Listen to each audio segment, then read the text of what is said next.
Ladies and gentlemen, give a warm welcome to Harnell.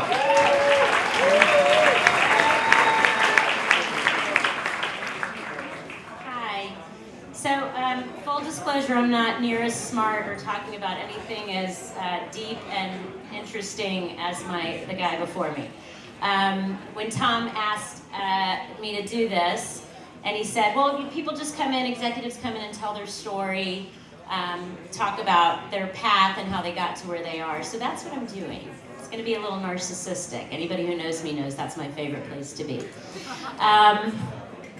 So I'm Harnell, and I run the Southeast region for AEG Live, which is an international entertainment company, for those of you who don't know. We're one of the two big kind of players in that space. There's Live Nation and AEG, and then there's a lot of awesome, more independent promoters out there.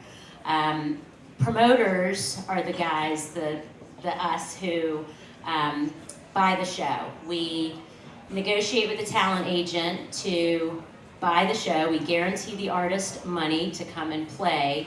We rent the venue. We set up all the marketing and advertising and promotion for the show.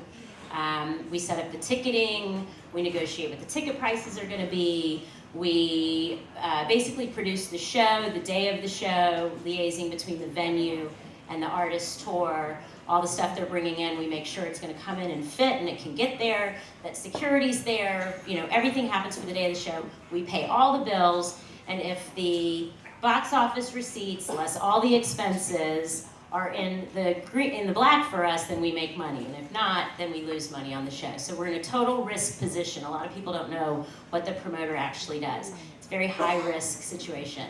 I've been doing it for 26 years, basically. I started in New York City. I was going to tell the whole story about how I got into the music business. I'm actually going to tell it. I had loved music. I think all of us probably in this room are here because of music and loving music. And I remember being a little girl and sitting in my room listening to records, and I had my little cassette thing and the radio, and I would wait for my favorite song to come on. Does anybody remember doing that? Is there anybody who did that? And you waited, and Casey Kasem would come on, and you'd record the song, and then you'd write down the lyrics. And then if you were me, you went into the garage and made up a roller skating routine to the song. But I've always loved music, and when I think about it, music is like the greatest relationship of my life. Every memory, every experience has this soundtrack to it, no matter what it is. And I always loved that.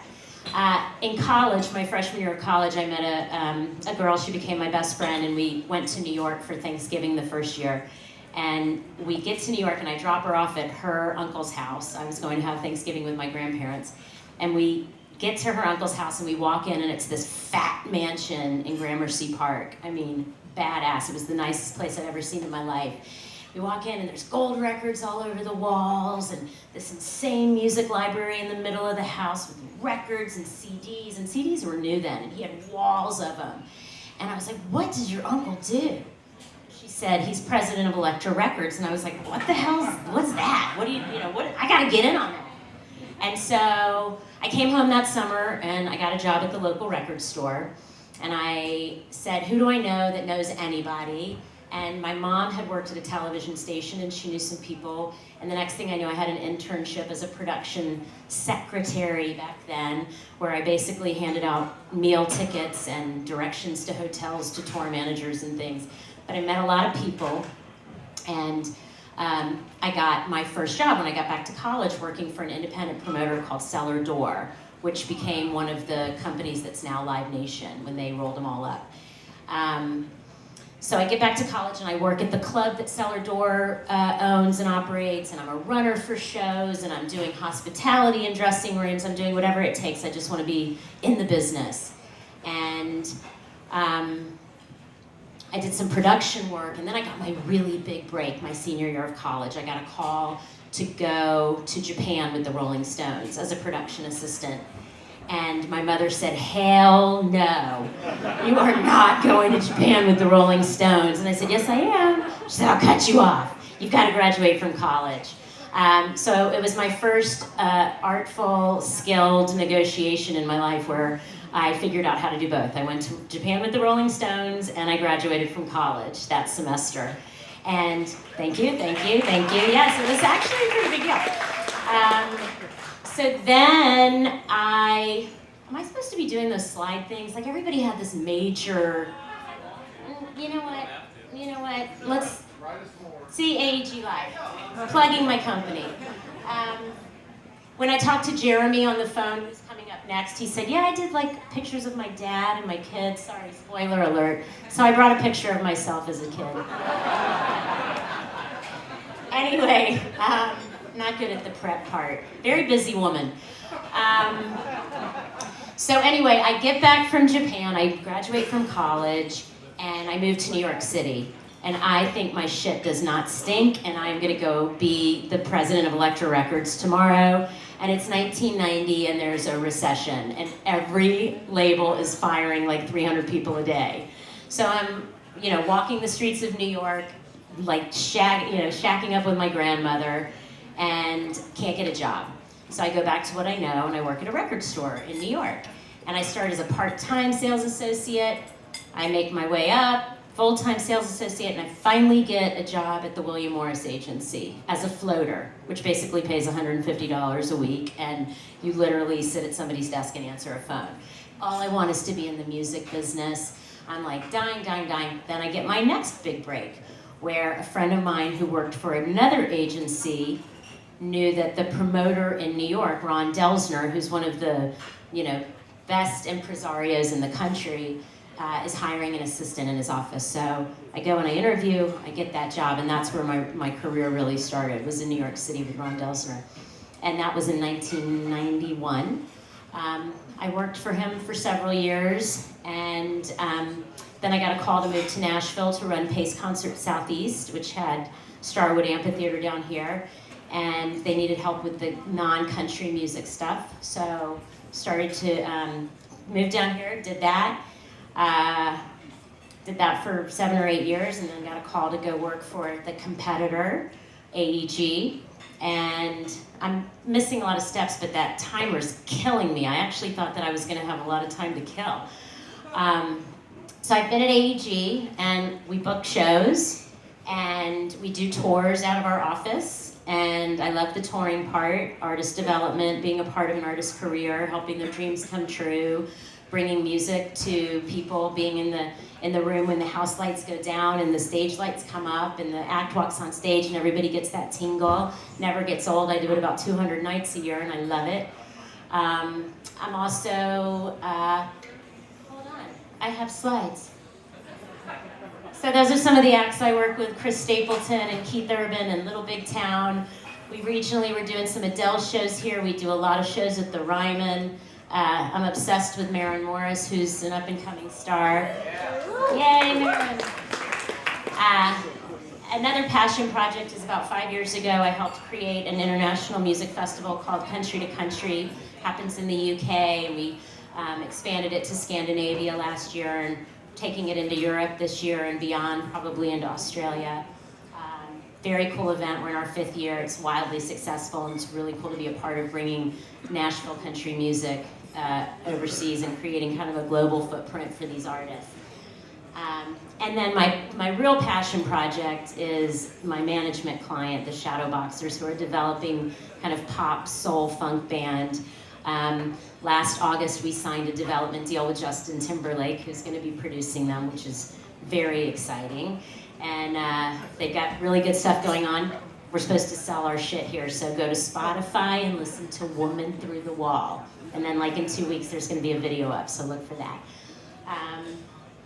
And I think that's it.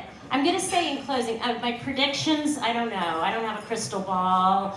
Augmented reality, sitting in your living room, watching shows on a pair of goggles. Is that the future? I don't know. I think live music is going to keep going up because recorded music, people aren't having to spend a lot of money on it. I know that that's a tricky subject, but I love being in the live music space, and I think that that's just going to continue to do great because people love being in a room together and listening to good music. That's it. My inspirational thing, because Tom said inform and inspire, is really just about being kind of a human being today and how hard it is just to get through the day. And so remembering to just try and find some balance, cultivate that balance every day. It's really hard, especially at the risk of offending the men in the room, especially for women, because we're overcompensating, taking on so many roles. But just being mindful of it and having it be non-negotiable to take care of yourself and do good things. God, I thought it was going to be forever up here. I could talk for another hour.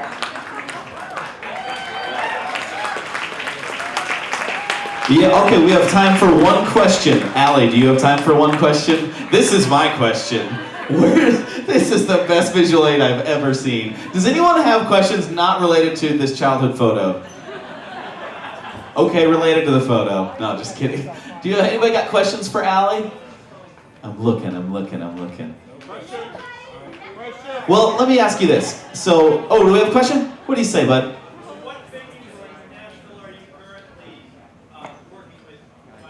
The question is, what venues you're working with in Nashville? Here we go. Yeah, we do shows everywhere, from 3rd and Lindsley, from Hiwatt and Mercy Lounge and Cannery, Marathon Music Works, the Ryman, Bridgestone Arena, Nissan Stadium. We do everything. We've got shows at Ascend. We've got shows everywhere. How do we get tickets is what we really want to know, Allie. 1-800-FUCK-YOU. Well, there we go. Give it up for Allie Harnell.